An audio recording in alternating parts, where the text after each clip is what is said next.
Hello, my name is Riad Sonbol. I'm honored to present our work in this workshop.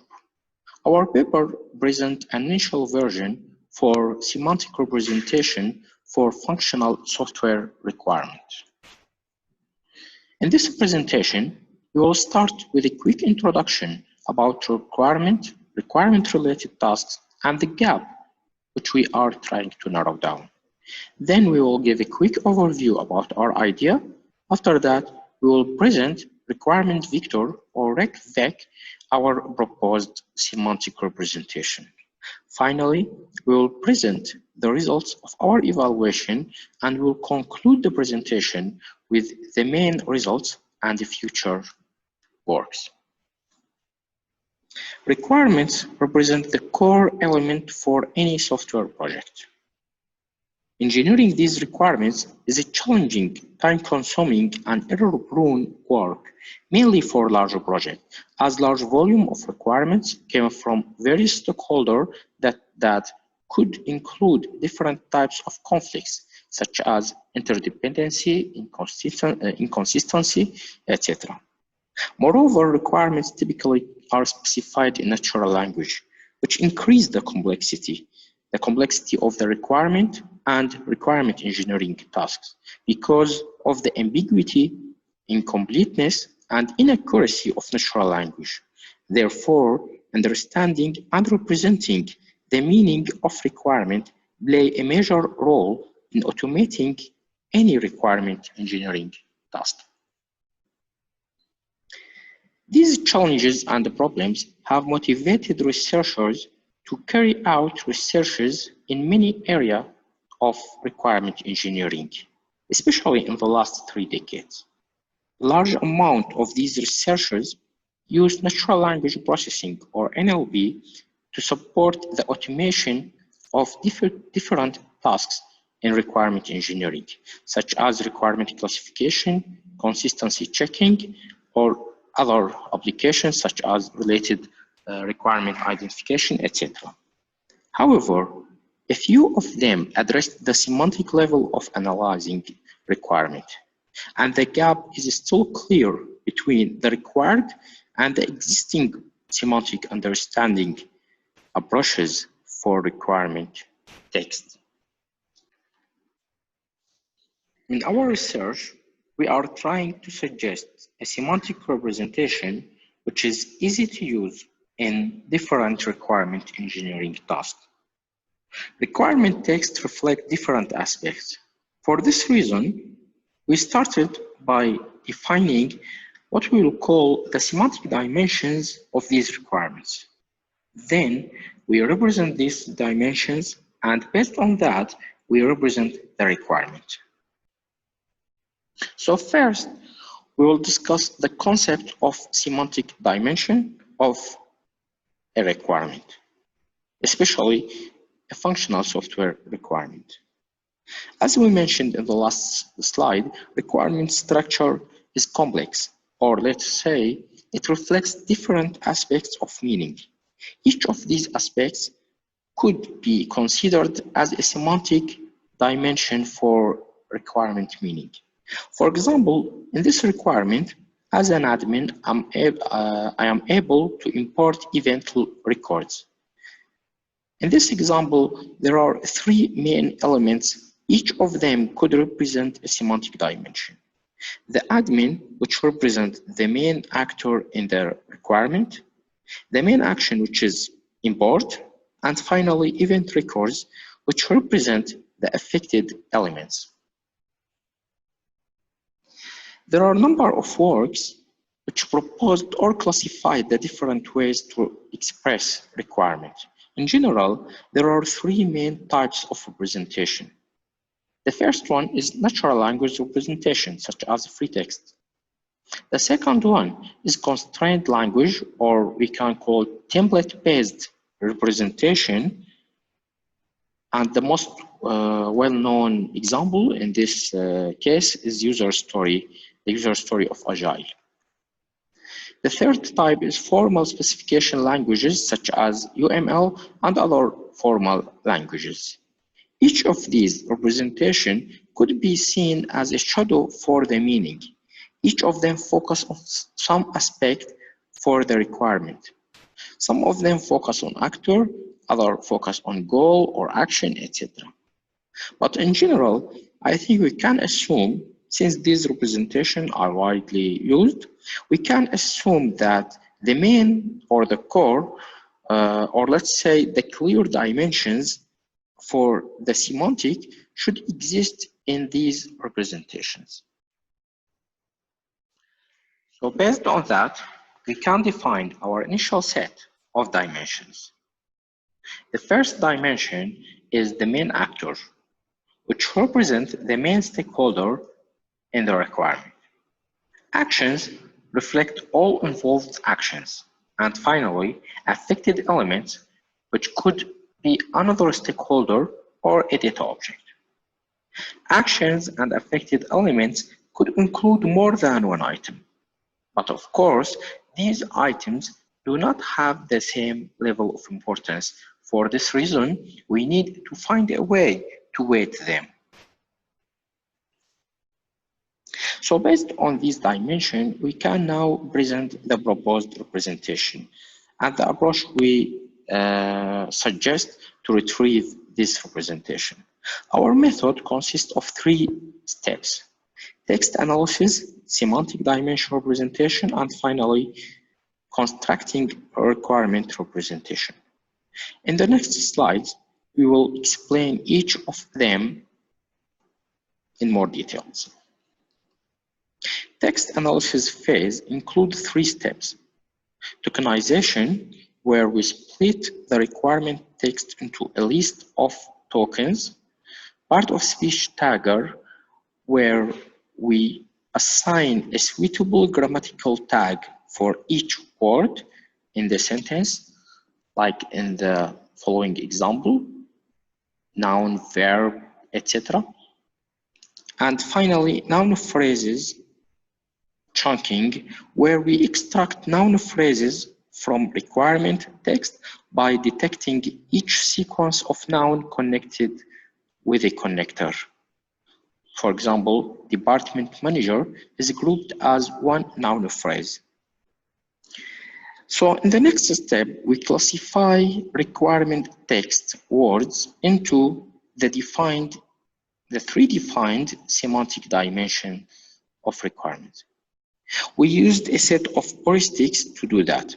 For example, the first noun phrase in the sentence usually reflects the main actor. This heuristic was good enough to detect the main actor in almost all tested cases, since requirement in general usually start with the main actor. The second heuristic classify all verbs as actions. And finally, we classify other noun phrases as unaffected elements. See this example. For example, as you see here, the main actor is department manager. There are 2 actions, open and check, and there are 2 affected elements, page and record. After detecting the words which express each of these 3 dimensions, we calculate an importance score to each of these words. We use the well-known information retrieval measure, IDF.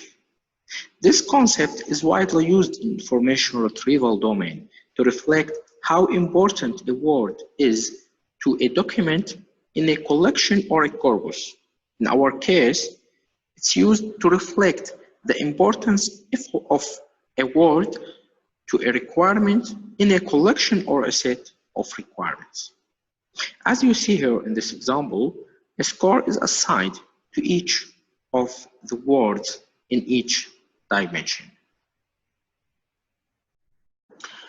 So till now, we defined the 3 dimensions for requirements. For each of these dimensions, there is a set of related words, and each of these related words has its own importance score.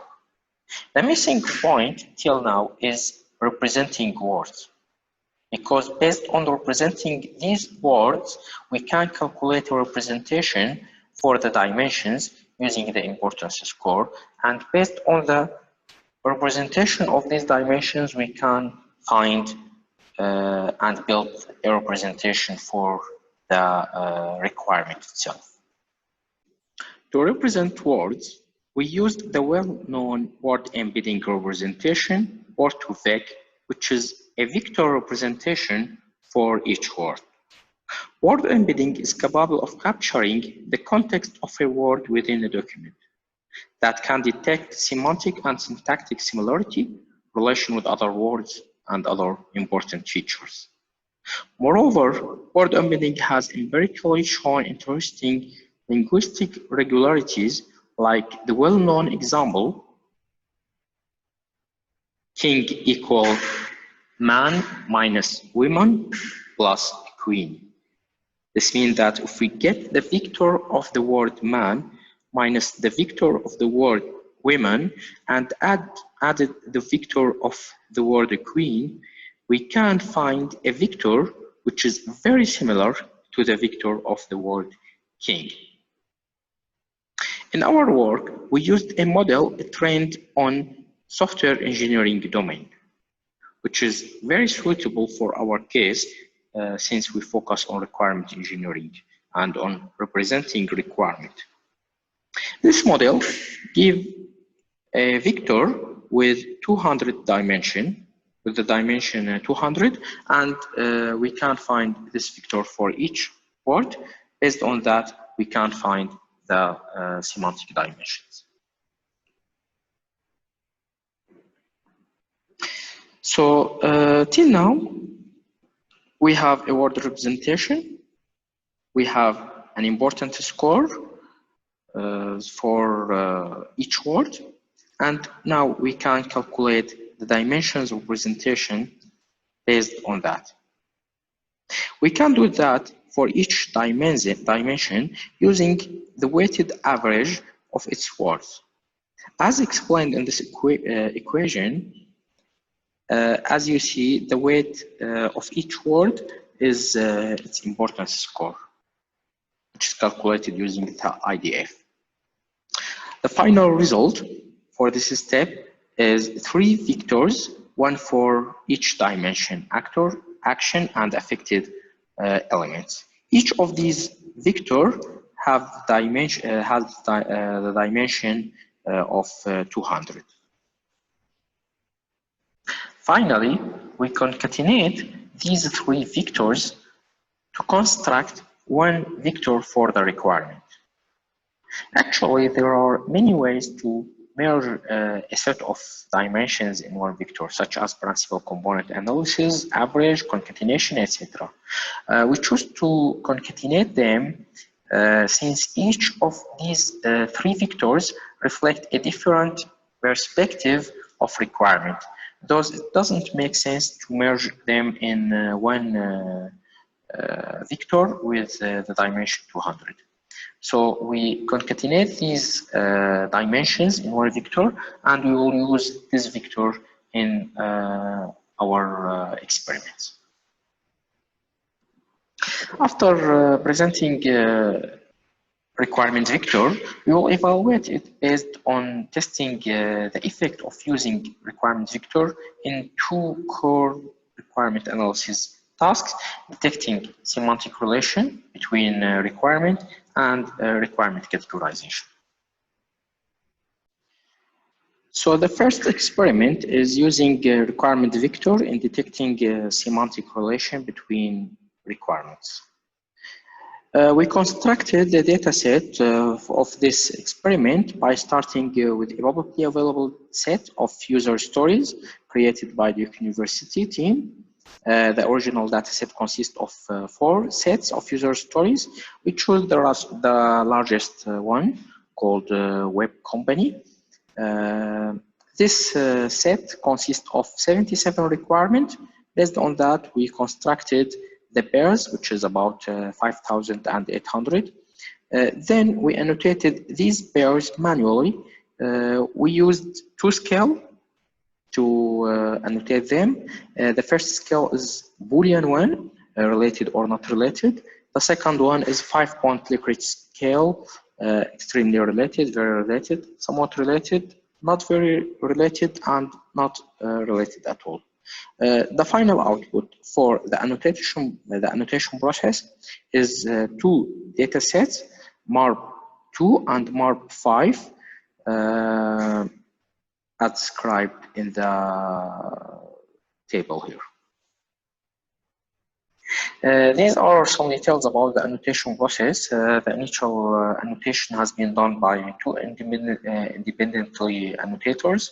The inter-annotator agreement was 0.73, which is a good agreement. And finally, after the initial annotation, a third annotator resolved conflict cases.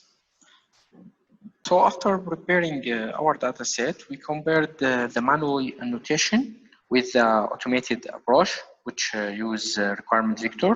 We find the requirement vector for each requirement and calculated the similarity between the resultant two vectors.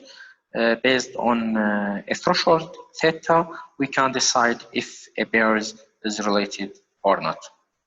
We use two similarity functions, cosine similarity and Manhattan-based similarity, and we try to find a suitable theta which differ between related and not related pairs.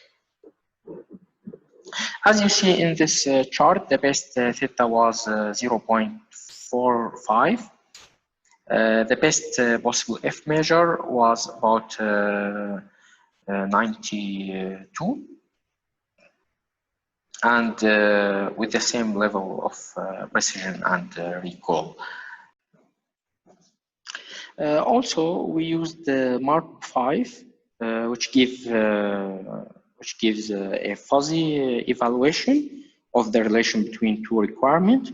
We used it to understand how the performance change over the different fuzzy value, especially in ambiguous cases, such as extremely related, not related at all, compared to ambiguous cases. As shown in the confusion matrix here, requirement vector for each pair are more similar to each other when an expert annotation is ambiguous. The second task or experiment was a requirement categorization. The data set here retrieved from a software company that use agile methodology. The data set represents 3 sprints of a software project, the same software project. Each sprint focuses on a specific set of related features and consists of a set of more than 40 requirements, as shown in this table. These requirements are free text without following any specific template. Based on requirement vector representation, we trained a linear kernel SVM model. The model was able to classify sprint 1 requirement from sprint 2 ones with about 88 F measure. F measure decreased to 75 when categorizing 3 categories, the 3 sprints. This might be normal because the baseline for the first case, the 2 category, is about 53, and it's for the second case is 38. So finally, we presented in this paper a semantic representation requirement vector for functional requirement. Our experimental evaluation shows that the result was good enough to handle 2 well-known requirement engineering tasks, detecting similarity between requirements and requirement categorization. These results offer insights on how requirement vector could extract useful semantic information from requirement text and representing them in an easy-to-use form. In our future work, we plan to extend the defined semantic dimension to cover more aspects related to both functional and non-functional requirements. Besides, the results obtained encourage us to evaluate the proposed representation in a wider range of requirement engineering applications.